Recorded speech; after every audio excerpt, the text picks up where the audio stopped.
Hello বন্ধুরা, আমি আপনাদের সামনে আবার এসেছি। আমার মনে হচ্ছে যে আজকে একটি গুরুত্বপূর্ণ বিষয়ে কথা বলা অত্যন্ত জরুরি।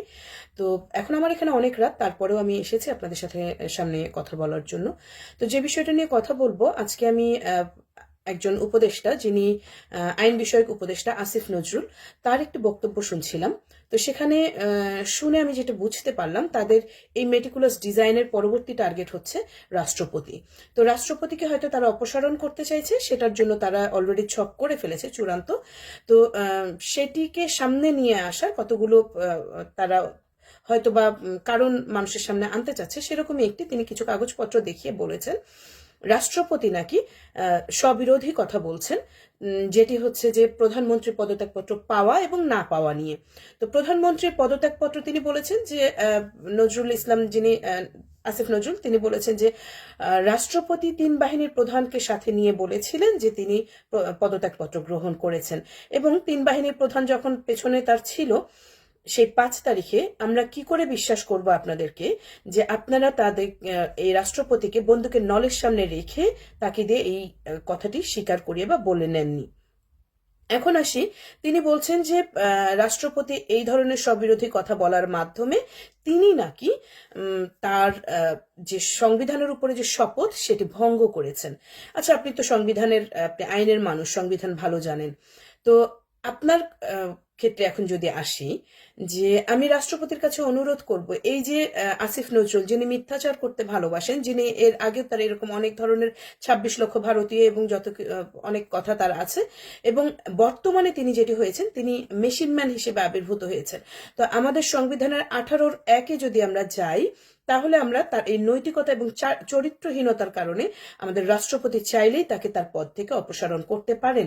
আপনি তার যেহেতু এই নজরুল, তিনিও কিন্তু সংবিধানের উপরে হাত রেখে শপথ করেছেন যে সংবিধানকে তিনি সমুন্নত রাখবেন। তো সেখানে নৈতিকতার প্রশ্ন ছিল এবং তিনি সেটি ভঙ্গ করেছেন। তো অবশ্যই তিনিও তার স্বীয় পদে আর থাকার যোগ্যতা রাখেন না। এবার আসি আরো, যেহেতু সংবিধানের কথা তিনি বলেছেন, শপথের কথা, আমার কিছু কথা বলতে হচ্ছে। এই 16ই অক্টোবরের কথা যদি বলি, তার উপদেষ্টা মণ্ডলীর মধ্যে আরো একজন তথ্য বাবা, যিনি ছাত্র জঙ্গি সমন্বয়কদের একজন, তিনি বলেছেন, সাংবাদিকদের প্রশ্নের উত্তরে তিনি বলেছেন তিনি এবং তার সরকার নাকি বঙ্গবন্ধু শেখ মুজিবুর রহমানকে জাতির পিতা মনে করেন না। যেটি, এখন আসে সংবিধানের কথায়।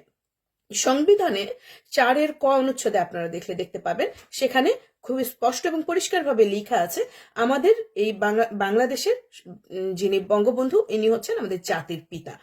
তো এই নাহিদও কিন্তু, নাহিদ, আসিফ, এই যে যারা জঙ্গিগুলো আছে এখানে উপদেষ্টা মণ্ডলীতে, এরাও কিন্তু এই সংবিধানের উপরে হাত রেখে, এই সংবিধানের উপরে হাত রেখে শপথ করেছেন যে তারা সংবিধানকে সমুন্নত রাখবে। তো সংবিধানের 4-ক তারা কিন্তু ভঙ্গ করেছে। তার মানে তারা তাদের সংবিধানের যে শপথ সেটি তারা ভঙ্গ করেছে, এবং তারা একাধিক রাষ্ট্রবিরোধী কথাবার্তা বিভিন্ন সময় বলে যাচ্ছে। তো এখন তাদেরও সেই সেই কথাটি নাহিদ বলার সাথে সাথে সেই মুহূর্ত থেকে তিনি কিন্তু তার পদে আর থাকতে পারেন না, কারণ তিনি তার শপথ ভঙ্গ করেছেন। আপনারা কিন্তু সেটি নিয়ে কোনো ধরনের কথা বলেননি। ওকে, আপনারা শাক দিয়ে মাছ ঢাকার চেষ্টা করছেন। যাই হোক, এখন এই যে আসিফ মাহমুদ, তিনিও কিন্তু তার কথা বলেছেন। শুধু সেটি ব্যাপার নয়, তারা কিন্তু শুধু তাদের নিজেদের কথা বলেনি, বলেছে তারা এবং তাদের যেই সরকার, এই সরকারই নাকি জাতির জনক হিসেবে বঙ্গবন্ধুকে মানেন না। তাহলে রাষ্ট্রপতি এখনো স্বীয় পদে বহাল আছেন, এবং তিনি চাইলেই এই যারা তাদের শপথ ভঙ্গ করেছেন, এই উপদেষ্টা মণ্ডলী সকল, এই উপদেষ্টা পরিষদকে ভেঙে দিতে পারেন। আপনার কাছে করজোড়ে অনুরোধ থাকবে, আপনি আপনার উপরে কোনো ধরনের অ্যাটাক আসার আগে অন্তত পক্ষে দেশের জন্য এই আরেকটি ভালো কাজ করে যান, এই উপদেষ্টা পরিষদকে ভেঙে দিন। অ্যাটলিস্ট এই আসিফ নজরুল, যিনি চরিত্রহীন, যিনি মেরুদণ্ডহীন, মিথ্যাচারে একেবারে খুবই পারদর্শী একজন মানুষ, তাকে অন্ততপক্ষে, এবং তার যে দুজন ছাত্র জঙ্গি আছে, নাহিদ ইসলাম এবং আসিফ মাহমুদ, এদেরকে আপনি তাদের পদ থেকে অপসারণ করুন। এরপরে যদি বলি, তারা বলছে রাষ্ট্রপতির পদত্যাগের কথা। রাষ্ট্রপতি কিন্তু বাংলাদেশের সরকারের রাষ্ট্রপতি নন, তিনি বাংলাদেশ রাষ্ট্রের রাষ্ট্রপতি। তার যদি পদত্যাগের কথা আসে, তিনি পদত্যাগ করতে পারেন স্পিকারের কাছে, কিন্তু বর্তমানে আমাদের কোনো স্পিকার নেই। তিনি এবং আপনাদের যদি কোনো ধরনের, আপনারা যদি রাষ্ট্রপতিকে অভিশংসন করতে চান, সেক্ষেত্রে আপনাদেরকে একটি লিখিত বক্তব্য আপনাদের স্পিকারের কাছে জমা দিতে হবে, এবং এই জমা দেওয়া থেকে 14 দিনের মধ্যে, এটি পাওয়ার 14 দিনের পরে এই স্পিকার এটি নিয়ে পরবর্তী যে তাদের সিদ্ধান্তে এদিকে আসতে পারেন। কিন্তু এখন থেকেও যদি বলি, রাষ্ট্রপতির হাতে 14 দিন, আপনারা যদি এখনো সেটা কাজ শুরু করেন, 14 দিন রাষ্ট্রপতির হাতে আছে এবং তিনি তার ক্ষমতায় আছেন। তো রাষ্ট্রপতি, আপনার কাছে অনুরোধ করব, আপনি প্লিজ আপনার দেশের জন্য আরো কিছু ভালো কাজ আপনি এই 14 দিনে করেন। এই উপদেষ্টা পরিষদে যে সকল রাজাকার বসে আছে, হ্যাঁ, আমরা দেখেছি এখানে সেই সময় বদর বাহিনীর একজন সদস্য আছেন এবং একজন রাজাকারের বাচ্চা এখানে বসে আছেন। তো তাদের বিরুদ্ধে আপনি আপনার সর্বশেষ কলমটি ঠুকে দিন। এবং আমি বাংলাদেশের যে ছাত্র জনতা যারা এখন অন্ততপক্ষে নিজেদের কপাল থাপড়াচ্ছে, তাদেরকে বলবো যে আপনারা নিজেদের বিবেককে এখন অন্ততপক্ষে কাজে লাগান। এই সার্জিস হাসনাত যেসব টোকাই জঙ্গি আপনাদেরকে ব্যবহার করেছে, তাদেরকে প্রতিরোধ করুন। এদের নেক্সট টার্গেট হচ্ছে, এরা বঙ্গভবনকে ঘেরাও করতে চায়, তারা রাষ্ট্রপতিকে পদত্যাগ করাতে চায়। এখন আমার কথা, যে রাষ্ট্রপতিকে যদি তারা এইভাবে পদত্যাগ করাতে চায়, তাহলে সেটি দেশ বিরোধী কাজ হবে কি না? কারণ রাষ্ট্রপতি সর্বোচ্চ পদমর্যাদার, এবং তিনি এখানে তাকে এভাবে পদত্যাগ করানোর কোনো নিয়ম নেই।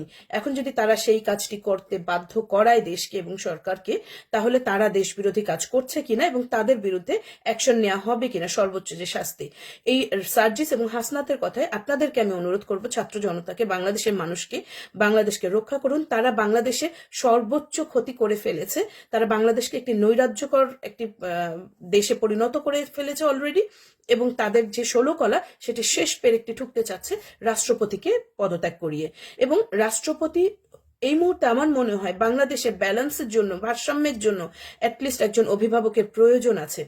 এই যে বোবা একটি উপদেষ্টা পরিষদ বসে আছে, সেখানে আমাদের দেশের মুক্তিযুদ্ধ, সংস্কৃতি, সাহিত্য, আমাদের দেশে যে সার্বভৌমত্ব, এগুলোর উপরে যে কি পরিমাণে আঘাত তারা একের পর এক করে যাচ্ছে, আপনারা সেটি দেখতে পাচ্ছেন এবং অনুভবও করতে পাচ্ছেন। আপনারা প্লিজ আপনাদের বিবেককে কাজে লাগান, এদেরকে প্রতিহত করুন, এদেরকে প্রতিরোধ করুন। এই সার্জিস, হাসনাত, নাহিদ এবং আসিফ মাহমুদ, এদেরকে প্রতিহত করুন। ধন্যবাদ আপনাদেরকে।